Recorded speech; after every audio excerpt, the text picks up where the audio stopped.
Yang pertama dan yang terutama, tepuk tangan untuk Gebyar Budaya Mataraman yang ada di Ponorogo.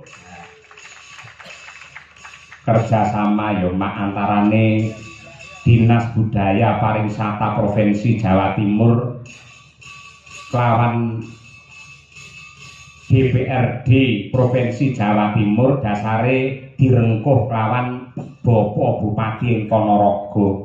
Bener kepara nyatana. Awake dhewe rambah kaping pindho sak kanca nampa amanah dalam giat Gebyar Budaya Mataraman. Iya, Mula luwih dhisik aku kelawan kowe ngaturake panuwun marang pepundhenmu ingkang dhat pinantu ing pakurmatan. Sapa mas? Ya kuwi Bapak DPRD Provinsi Jawa Timur, Bapak Dr. Suli Daim, panjenengane selaku anggota Dewan Fraksi PAN ing Jawa Timur sing wis kepareng rawuh wiwit sore mau, malah kepara kepareng paring dawuh sing intisarine bebarengan nderekake para warga masyarakat ing Ponorogo, sapa meneh sing gelem nguri-uri, sapa meneh sing gelem urip-urip marang seni tradisi, mbuh reog, mbuh wayang, mbuh karawitan lan liya-liyane, yen ora kabeh para warga ing Ponorogo. Ngono kuwi ya, Pak. Kaya ngono kuwi. Ora keri uga ngaturake panuwun perwakilan saka Kepala Dinas Budpar Jawa Timur ingkang dipunwakili dening Bapak Ali Afandi SPD MT. Uga sak krunipun saking UPT Laboratorium Pelatihan dan Pengembangan Kesenian Jawa Timur pandegane karo Mas Rio, Mas Ragil dan kawan-kawan. Ya, ugi dumateng Bapak Ibu anggota Dewan ing Kabupaten Ponorogo, ana Pak Wahyudi, ana Pak Puryono, ana Pak Burhanuddin, mboten kata lumpen dumateng Pak Camat ing Bungkal, Forkopimcam, Bapak Kepala Desa ing Bungkal, Pak Lurah asmane sapa? Lurah endi? Bungkal. Aku ora ngerti nduk, mergo ya rong taun nak nimbali karo awake dhewe. Ya aja ngono, mestine tidak kenal maka tidak sayang, mawis jagongan. Oh iya, 2 periode panjenengane Pak Sabto Priyono, leres nggih? Pak Sabto Priyono SPD. Kaya ngono kuwi. Sumrambahe kabeh para panitia lan warga masyarakat, wabil khusus sungkem bekti dumateng para kiai, ibu nyai, para alim ulama, para guru pesantren, ustad lan ugi ustadzah ing wewengkon Ponorogo. Ya, becik ing Pondok Maya, Pondok Ngabar kae Wali Songo Ponorogo. Ngono kuwi. Lan uga pondok pesantren liya-liyane sing nyatane ketika negara ini mulai porak-poranda, maka santri pesantren yang siap untuk membangunnya kembali. Kaya ngono kuwi. Kaya ngono kuwi nduk. Ya mak ya. Lah sing jenenge pagelaran wayang kulit ini juga sebagai pengembangan ruang kreasi dan jaringan orang kreatif di Jawa Timur. Budaya Mataraman adalah kebudayaan di Provinsi Jawa Timur, terutama di wilayah bagian barat dan selatan yang pada zaman dahulu berada dalam pemerintahan Kesultanan Mataram. Ya. Dan kegiatan ini sudah tepat diselenggarakan di Ponorogo karena perkembangan kebudayaan Mataram juga dipengaruhi oleh ajaran Islam karena banyaknya pondok pesantren sehingga membentuk masyarakat santri dan beriman menjunjung tata krama dan budaya luhur sebagai pedoman jati diri. Ngono ya. Oleh karena itu dengan gelarnya Gebyar Budaya Mataraman ini bertujuan untuk merawat, melestarikan dan mengembangkan serta mengenalkan budaya Mataraman kepada masyarakat terutama generasi muda agar bangga dilahirkan di tanah Jawa sejak zaman dahulu sudah mempunyai peradaban tinggi dan luhur serta kaya akan tradisi dan budaya yang luhur. Mula nduk yen kowe manut lan nindakake ajarane wong kuno simbah-simbahmu mbiyen kaya ta ajaran Andak Asor, Lembah Manah, Gotong Royong, aja dumeh mulat sarira hang rasa wani tepa selira bawa leksana lan isi akeh kata mutiara liyane yektine kabeh mau yang ditindakake bakal dadi sumber kekuatan yang luar biasa sehingga Kabupaten Ponorogo semakin hebat, Jawa Timur menjadi gerbang baru Nusantara yang tercinta. Ngono kuwi. Kaya ngono kuwi. Ya semoga-moga sembodo Kang Jinangka rahayu Kang tinemu Basuki Kang KSD. Aku melu marem kok Mak yen akeh para anggota dewan para partai-partai sing kepareng tresnani karo budaya wayang tegese kaya Bali di era Orde Baru mbiyen dari kacamata seni dan budaya nyatane Bapak Soeharto mbiyen banget anggene ngayomi kelawan seniman saben-saben event apa wae kementerian instansi pemerintahan mesti dong gelar wayang dong gantung gong kaya jaman semono. Mula raneh ramokan lamun to negarane bisa ayom-ayem tentrem jenjem permanem malah iki pancen bakal digiyatke meneh lan para-para anggota dewan para pepundhene dhewe iki arepe gugah ya kuwi semangate bab kebudayaan buktine ora mung iki wae besok ya bakal digelar ana ngrayun nadyanto wujude campur sari ku ya budaya ning Ngawi ya digelar lan insyaallah tanggal 14 November awake dhewe sak kanca sowan ana ning DPP Golkar Jakarta Barat ya kuwi dalam rangka ulang tahun Golkar yang ke-61 wayangan meneh. Ngono ya Pak. Kaya ngono kuwi. Mula beci ayo nderekake kabeh para warga masyarakat nyuwun marang Purbane Hyang Agung ndedonga marang Gusti Ingkang Maha Kuwasa mugi-mugi ingkang kawogan para pinisepuh para pejabat sumrambahe para warga masyarakat para penonton ingkang sedaya kepareng rawuh wonten ing mriki lan mirsani lumantar streaming sedaya pinaringan hayu lan rahayu durga mendak kala sirna yuwana Basuki pinaringan rejeki ingkang turah melimpah ruwah kebak barokah sehat lahir batin tentrem lahir batin keselamatan donya nganti tekan akhir Allahumma hasbunallah wa ni'mal wakil Engkang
sedulurku aja nganti kliru mung Gusti Allah sesembahanmu rinten langkahmu mung iman weku kanggo mbrasta mung karo anakku.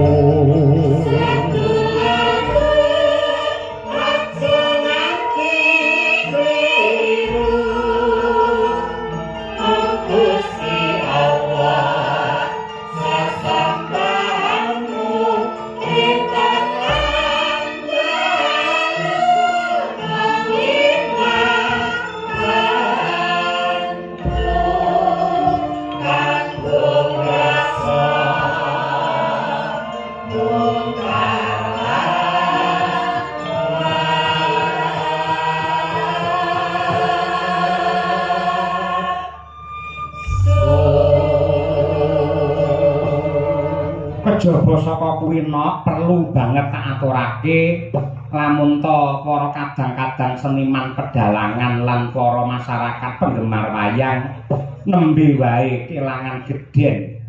Iya to. Maestro pedalangan sesepuhe para dalang sing biyen asring pentas ditresnani menjadi idolane Kyai Ponorogo wingi dina Kemis ya kuwi Bapak Haji Anom Surata wis piniji sowan ana ngarsane Gusti Allah.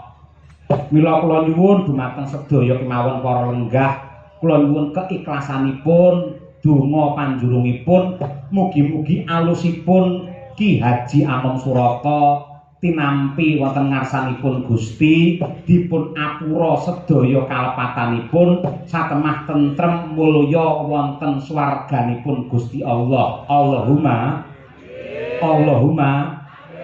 amin ya rabbal alamin. Iya Mas ya. Ya kaya ngono ya yo. Kabeh yang nglakoni kaya ngono. Intisarine ayo saiki nglipur para warga masyarakat ing Bungkal sing kepareng rawuh nderekake para pepunden iki sowan komplit kaya sing wis-wis gamelan wayang saka ngomah kanca-kanca pengrawit jangkep. Ya, warangganane ya komplit. Malah klebu anakku sing lagi sekolah ning Wali Songo ngabar iki mau tak culik. Ya, tak jak rene pamri apa men ora terputus anggone bakale nutupne amale bapake dadi seniman dalang yang beragama. Ya, ngono kuwi. Yen bapake pamane wejangan lek gur ngawur to, Nduk. Iya, ngawur. Nek anakku sak bisa-bisa ana dalile, ana dasare. Si Brahma ki sawah kuwi. Alhamdulillah iki lagi kelas 1 SMP ana ngabar wingi seleksi dari 300 santri akhirnya tersaring 50 santri dan juga tersaring lagi 9 santri dan Brahma adalah salah satunya yakui santri yang menjadi penghafal Al-Qur'an. Luar biasa. Hafiz. Kaya ngono kuwi wis apal surat rena-rena. Lek mbok iki apale gerdung arep mangan kok no. Ha iki yo penting kok kuwi. Ngono kuwi ya. Iki ngaturake apa? Ana bintang tamune ya kuwi Mas Gareng Tralala karo ya kuwi Mbak Lucy Brahman. Ha iya. Mbak Lucy mula diarani Brahman pancen ya bokonge gedene semono. Luar biasa. Mula mumpung irung besar ayo kok nembang dhisik. Mergo yang besar suwi arep nggih kurban. Monggo Mas Gareng Tralala kula aturi pinarak wonten pepanggungan mriki. Semeneng akhir aja pijer nangis.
Assalamualaikum Mas Gareng Tralala. Waalaikumsalam warahmatullahi wabarakatuh. Mak Canggih, Mbak Limbo, Pak Cahyo pun tadi. Wah, awake dhewe chemistry tenang. Chemistry dalang dagelan sinden pengrawit kabeh biru. Nggih, Kejaba nyengkuyung karo Partai PAN.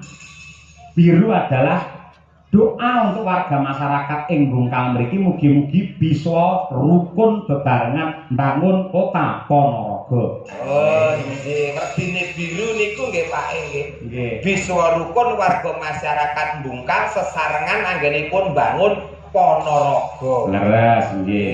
Nggih, chemistry Pak, chemistry. Leres. Pake biru kula yo biru. Nggih. Nadyan tekan dalan balik mulih meneh. Lah kok balik mulai meneh? Kok sirar nganggo batik kok Pak wau kok. Jenengan? Nggih. Lah batik biasanya lah nggih jagong. Lah wong niki lak temane budaya dan pariwisata. Wah iya, Bupar. Telepon ternyata biru, Bali mulih melih Pak. Kok seragam biru. Nggih. Ya tujuane kan jenengan kagungan kostum sing rupane biru. Lho napa mawon enten Pak, putih menduwe kula kok Pak. Putih nggih apa? Nggih anu, dadi lakone Gareng dadi ratu mengke nganggane putih ngoten. Wah iya, apik. Berkat. Lek pamane kostum ireng nggo apa Pak Gareng? Ireng nika nggih dingge anu Pak. Dingge seragam kalian Pak Dalang kali kanca menyesuaikan. Oh, men ketok langsung. Oh, Ireng ki yen nek werdine ora mung biru tok kok, Pak. Ireng apakah werdine? Ireng kuwi warga Bungkal iri drengki ora pareng. Wah, iya. Eblek wayang ki rupane abang. Abang saka tembung warga Bungkal aku bangga karo Ponorogo. Wah, iya. Ngoten lho, Pak. Gunungan iki warnane enek kuninge. Apakah kuning? Kuning menika winengku ati kang wening. Dadi warga masyarakat atine wening, pikirane resik. Ijo. Ijo iki lho jodone warga masyarakat Bungkal dalange Pak Cahyo Kuntadi. Wah, iya. Eh. Oren. Oren menika abang ya ora, dadi coklat ya ora, kuning ya ora. Gosek to, terjemane oren ki apa? Oren menika ora tau leren. Wah, iya. Ora tau leren lu nyambut gawe mergo ditresnani masyarakat. Pokoke otak-atok gathuk piye mulih nggawa dhuwit ngono ya. Iya, nggih. Tekno kadung corengan kok Pak. Nggih. Niki dalam rangka gebiar budaya Mataraman Mas Bareng. Ingkang dipun tindakaken dening keluarga besar Dinas Budaya dan Pariwisata Provinsi Jawa Timur kalian DPRD Provinsi Jawa Timur. Leres. Menika ingkang dipun pandegani kalian pepunden kula Bapak Dr. Suli Daim saking PAN kala wau. Ngoten, ingkang sampun sambutan kala wau nggih. Leres nggih. Nggih, nderek Mangayu Bagyo lekasipun menika Disbudpar Dinas Budaya dan Pariwisata ingkang dipun sengkuyung sepenuhnya oleh DPRD Provinsi anggenipun gelar budaya wayang wonten ing Desa Bungkal, Kecamatan Bungkal, Ponorogo mriki, Pak. Nggih. Mugi saged berkelanjutan. Amin. Untuk masyarakatnya. Nggih. Kenapa kok desa kene iki diwene tenger Bungkal? Mulai. Bungkal pancen desane jenenge niku kok, Pak. Loh, gareng yen ngendi-endi biasanya selalu menerjemahkan, menjabarkan. Upamane Ponorogo apa iki para wargane do sayu rukun. No ki nata negara supaya becik. Lah, Bungkal iki lho resikone nek nderekke dalang cerdas sing ngene iki lho. Lha sampeyan yo cerdas kok ya. Tenan iki iso koplak tenan iki nek ora iso ngikuti. Bungkal. Heeh. Niki dionceki ngoten, Pak. Nggih, no. Ya saiso-iso ya, Pak. Nggih. Saiso-iso mergo ora persiapan kok langsung didadak ten panggung kok, Pak. Iya, Kak. Pancen yo kudu serba cepat, tepat dan akurat. Oh, nggih. Ya saiso-iso. Bungkal miturut keperluan dalu niki. Betul. Bismillahirrahmanirrahim.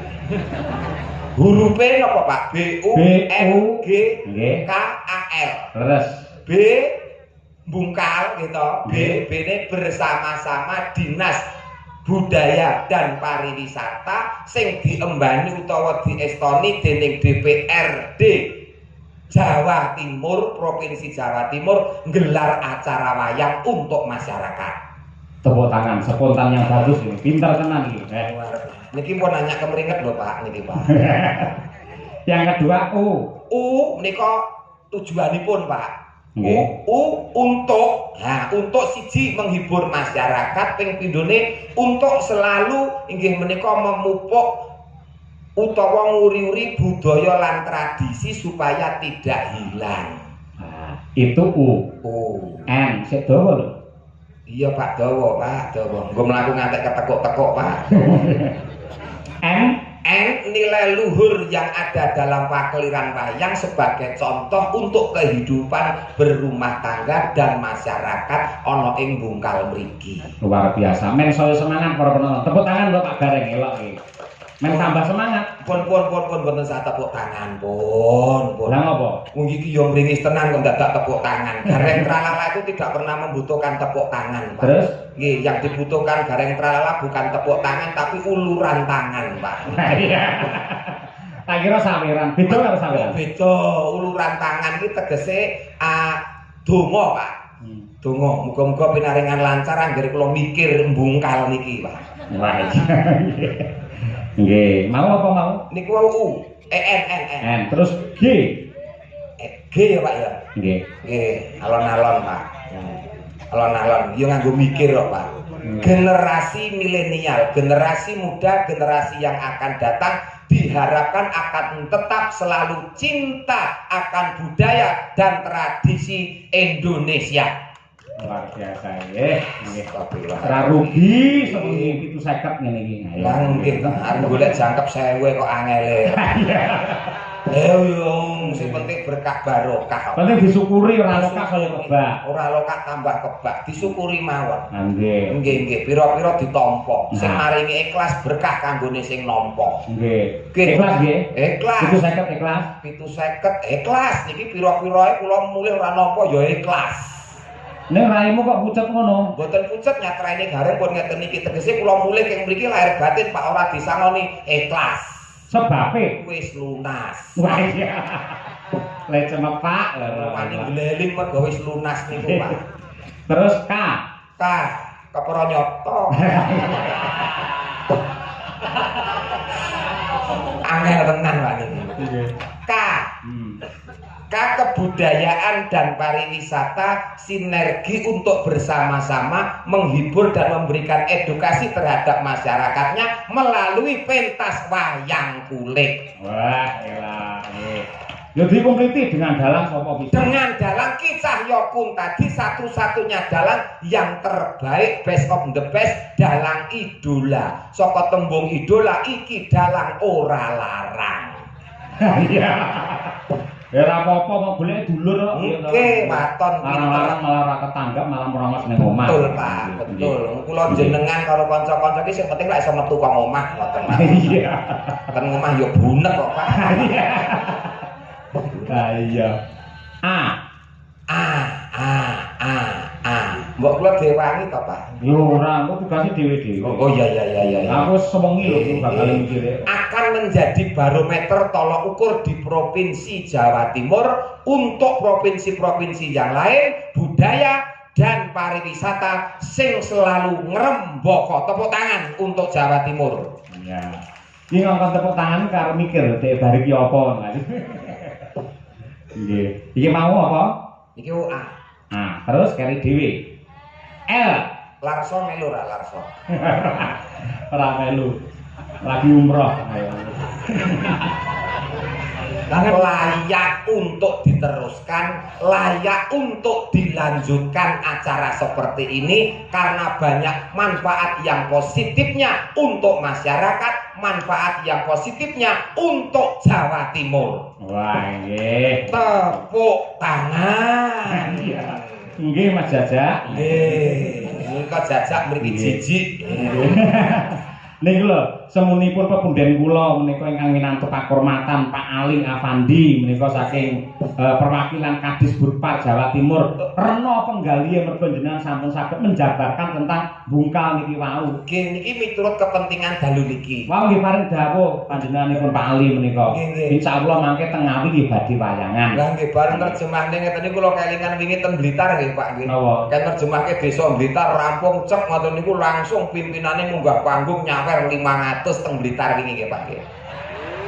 Sik, arahmu ki arepe golek saweran apa piye? Mboten teng Blitar niki lak nggih terjemahke ngoten lho. Ya Blitar karo kene beda. Lho lah nggih kula anut kelingan lak entuk to Pak kelingan ki lak ya itu. Carane piyayi maringi rejeki marang seniman, ora kok langsung mene dhuwit ngono ki ora. Ning sapa ngerti, ya toh. Mau panjenengane Pak Ali paring dawuh. Setelah ini kalau nanti lancar Pak Dalang, kita pindah wayangan Gebyar Budaya Mataraman di Ngawi dan juga di Pacitan. Wayangan klasik tanpa bintang tamu dagelan bareng. Ora apa-apa. Niku sasine napa kira-kira? Kira-kira mangke ya Desember utawi Januari. Desember gede-gedene sumber, Januari hujan sehari-hari. Terus wayangan ora nek garenge udan. Sik, ndek iki ning Blitar aku ngejak kowe kok udan deres yo an. Anu lali jopone, Pak. Jopone. Mboten wis pokoke tetep klasik ndak masalah, sing penting lancar, wayang tetep ngrembaka. Nggih. Ini yo komplite tetep ngangge gareng kok. Lho, kula ora dijaki tetep nusul, Pak. Iya. Wani ngeyele kok, Pak. Nggih. Kula golekne kanca. Niki waranggana domestik saking Ponorogo sing ibaratnya digodhog wis ora iso empuk. Wis alot banget ya, Pak. Nggih, ngoten niku.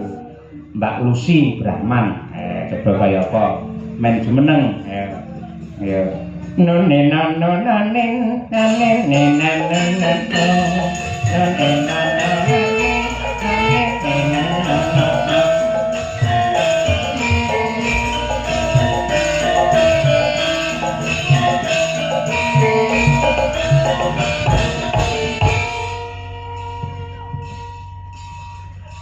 pun tepang Mbak Lucy kali Mas Garing Tralala. Waleh. Nek ora kepenak nek waleh. Biasane cerdas kaya ngoten rejimake bungkal. Niki pas ketemu jenengan. Terus Biasane ora beda karo gurit.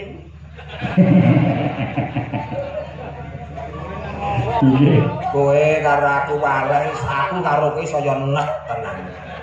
Awan Lucy, sore Lucy, wengi Lucy. Wis, nek tenan, Pak. Kula niku nek entuk wong model kaya ngene iki tenan, Pak. Wis ora beda, Pak. Ora beda pripun? Sing nang omah ya wis padha iki mekroke, Pak. Pun. Piyai Putri yen lemu iki tandane tentrem atine mergo diayomi karo sing kakung. Urung karuan dablek ya iso kok ngono kuwi kok. Ning wong wadon nyun sewu lho Pak Dalan. Monggo Mbak Lucy. Wong lanang iki kudu bersyukur duwe garwa lemu tur gedhi. Mergo wong lemu kuwi siap-siaga. Arep kok mbok tinggal sampe ra tau ning omah to, gendeng bocor sapa sembenake ra bojomu. Ya ta? Bojomu rambuk ingoni 2 minggu kowe sampean ra duwe dhuwit ya panggah lemu. Oh bojo ngenyek bojo lemu bojomu gedine sak cakro sing colong wong kok. Aku yang gumun Mas Nur. Masa to? Ngoten niku kula tanggeti tanpa berdoa. Riyen niku suami tenan niki paling setia. Jadi laki-laki yang sangat tanggung jawab, duit bayarannya 10 juta Dik, 20 juta. Kabeh sing nampa telepon iki bojone. Oh, 20 niki. Sing garwane riyen niku. Gedhe. Oh, mari ngono, kene dhewe kok tolo tanggapan nek dhewe aku ngono. Terus tak tekoni, "Dik, lah bojomu ning ndi?" Tak sedekahne aku ngono. Lah sedekahne diwehne kancane dhewe. Enggak. Kene cah los kok. Los piye to, Bu? Sedekah kok mung duit ki apa? Damen no. Bojo jaluk kanca, wehke. Sik to. Kowe ora ngerti sing jenenge jiwa satria Mas Gareng. Wong lanange bakal muntak kan suami yang siji dijarak bojone, loro dijarak anake. Wah, nek aku ora muntak malah enteng sanggane kok, Pak. Oh, iso. Ora anti bojo, ora masalah. Terus lek pengen piye? Tuku. Ya. Umpama pengen mangan itu tuku ning warung. Oh, mergo ning omah rene sing masak ya. Masake. Ngoten lho, Pak, maksudnya. Tapi alhamdulillah, yang sabar Api awak mekrok kaya ngono. Wah, iso benakne gendeng. Ya kabeh ki nek plus minus to, Lus. Nggih to, Pak. Terus Nek apike nek nggon benakne gendeng, tapi cilokane wong lanang nek duwe bojo lemu ngene iki tenan. Wah, bojo lemu nek dikeloni kaya ngeloni traktor, Pak. Ya, oh ya carane malah penak ndek bojo lemu rasa golek selimut kok yo. Lah, ora golek semut piye ora diambung angop. Keloni ngorok ngentut ngeces. Kira kamu lho. Loh, saiki ora nek wong wadon ngono kuwi. Sekarang itu zamannya apa saja lek duwe duit apa wae dadi servis. Nyapa liyan kok guyu. lah rumangsa dhewe dadi jensete kan tunggale traktor ya. Ayo. Ojo kaya ngono. Tegese dhek iki menghina emansipasi wanita. Lah, leres kamu itu termasuk menghina emansipasi wanita. Sekarang itu persamaan gender tegese wong lanang kuwi juga wong wadon juga bisa sepadan dengan perempuan. Contohnya, pemimpin negara kita dulu pernah menjabat sebagai mantan Presiden Republik Indonesia. Oh, Yo Putri. Terus Bu napa kuwi Gubernur Jawa Timur ya Putri Bu Khofifah. Tegese emansipasi wanita, kesetaraan gender lah. Dadi pakaryan sing kulinane ditindakne Pyai Kakung. Wong putri ya bisa. Ora karuan kabeh. Contone Bong supit kae. Ora enek bong supit wedok, umpama enek lho aku tetakan meneh kok. Bong supit iki sunat nih. Heeh. Enek wis tau ngerti kowe bong supit wedok. Sing nyunat ngono ya. Oh, mesti aku karo Pak Yoyo antri esuk dhewe no teko nae. Nggih. Ning Piyayi Putri niku rekoso lho Mas Gareng. Kok mboten kok bilani Mbak Lucy mboten. Rekosane napa? Kula kali panjenengan dilahirkan dari rahim seorang ibu. Terus Gimbal bayi 9 sasi 10 dina. Rekoso banget. Terus yang lahiran niku yen ora pepak sambung tuwe iso gondol nyawa. Mergo kaprahe ning agama mau diarani perang cakil ngoten niku. sabil, Pak. Oh sabil. Perang sabil, senes cakil, Pak. Iya, Senes sabil. cakil. Urung lek putrane ora metu-metu. Lho, dijahit ora mau dijahit yo bras ku yo tok nyawa. Ngono lho. Wong lanang apa paling wong lanang terus disupit pisan tok wis selawase kok. Lho justru malah lara iki lara wong letet-tetak timbang wong lairke lho. Wah jan pengalamanmu ki cetek kok lho. Lara wong wedok ki laire. Lara wong tetak. Lah nyapa? Wong tetak pisan wae kapok, wong lairke lho ngantek 6, ngantek 7. Oh, Ning Mas Gareng kudu eling. Napa? Wanita adalah tiang keluarga. Lah, Wanita adalah Tiang keluarga. lah, kula ki tiang jaler, Pak. Yo Pak. Wong lanang ki tiang jaler. Nggih, pancen ya ngono ning nadyan kaya ngapa lan kepiye pinter kaya apa kaya kata-kata. Kata-kata Dibalik dibalik suami yang hebat pasti ada istri yang setia. lah. Nah, ngono kuwi. Kula ketok iso kaya ngeten iki. Niku mergo dongane bojo kula Bu Kesi. Seorang istri selalu mensupport sing kakung, makanya menjadi seorang laki-laki yang hebat dia langkondang. Bojomu yang ngono. Lah. Di mana suksesnya seorang laki-laki? Iya. Karena ada wanita Wanita yang hebat, yang setia. yang kok. setia, Setia. yang setia. Gini aku sukses sih bojoku ra setia. Lah nyapa? Ya kuwi mau. Oh, Ora apa-apa, tapi- tidak semua pepatah itu benar, Pak. Oh iya. Oke. tapi kan sekarang harus diganti yang luar biasa. Apa? Garwane brondong niki Mas. Oh, soal ngrembug keluarga iki ngrembuke dinas Oh budaya iya, dan luar pariwisata. biasa. Malam Nah, hari ini sing mirsani sampai jeduk ana apa? Matur sembah nuwun. Niki dicaosi genten para parian nggih penonton. yo iso to? Ya, lo. Coba-coba. Kiai mriki kok Iya. aku belajar kuning Kiai Bungkal Parian. Yo yo. Pamane pripun? Nggih. Nah, piye? Ngecor beton digawe sumur. Cakep. Mugi para penonton panjang umur. Amin. Terus ngemut besi. Mbok ngemut liyane. Ya Ngemut pariane sing bener apa-apa, sing penting nyambung. Iya, Ayo. iya. Dilat besi nakno. Mau wis dimut kok terus didilat iki lho. Lah ora bener-bener. Ora positif kuwi. Oh iya. Ngemut-ngemut dilat. Ngemut besi. Terus Ngemut besi. Iya ya, kita. Karo mikir kaya ngemut besi. nganti kok. Iya. Aku iso iki jan. Iya, Pak. Ngemut besi. Setengah mati. Setengah mati. Mugi Pak Suli kakak rezeki. Nah, niku Bapak Suli. Ora arep rone kok dadak ngemut besi Lah kok aku ya. tes beneran ngantuk lho. Oh iya. Sampean saiki kagem Pak anu. Warga masyarakat Iya, Bungkal. warga masyarakat Bungkal. Tuku ungkal campuri es. Warga Bungkal kabeh pinaringan sukses. Sik ora masuk akal, ungkal iso karo es iki piye kuwi? Tuku ungkal mampir tuku es lho, Pak. Oh, alah mampir. Sisan ngono lho, Pak, sisan ngono, Pak. Iya. Apa kok ora beneran? Tuku bantal karo ngombe es, ngono ya gak apa-apa. Senengane kok. Iya. Neh, apa neh? Lho, mulai ta kula ta. Silakan. Tuku ungkal dinggo ngasah arit.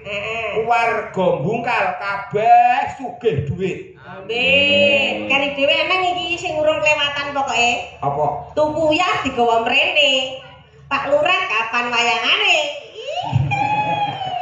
Pak Lurah niku guru api-api ae. Oh, kiyaine sae sanget kembang Nggih. anak nggih. Sukses selalu. Yo engko bar iki terus bersih desa mapane ana kantor desa Bungkal kene. Ya, nggih. Hitungake wong kabeh sugih rezeki kok wayangan wis dadi niate Bungkal dijadikan tempat untuk pagelaran wayang oleh Dinas Budaya dan Pariwisata. Betul. Ora mung wengi iki ning kok bakal berkelanjutan. Amin. Ya, Amin. amin. Dengan jalan kisah Yokun tadi. Bintang tamu Gareng. Legend. Nusul. Nggih, niki dawuh napa rumiyin? Nggih, Mbak Lucy. Nggih, Mbak Bien, nggih. Salam. Kula nyuwun menika caping gunung langkung rumiyin ingkang dipun kesakaken kalian para sutresna budaya mliginipun ingkang kala wau sampun kepareng leladi dumateng kula sak kanca para perwakilan panitia juru ladi lan sanes-sanesipun supaya enget kalian jaman perjuangan ngersakaken caping gunung dijengglengke sing nembang Mbak Lusi sing jengleng Pak Digareng. Oke.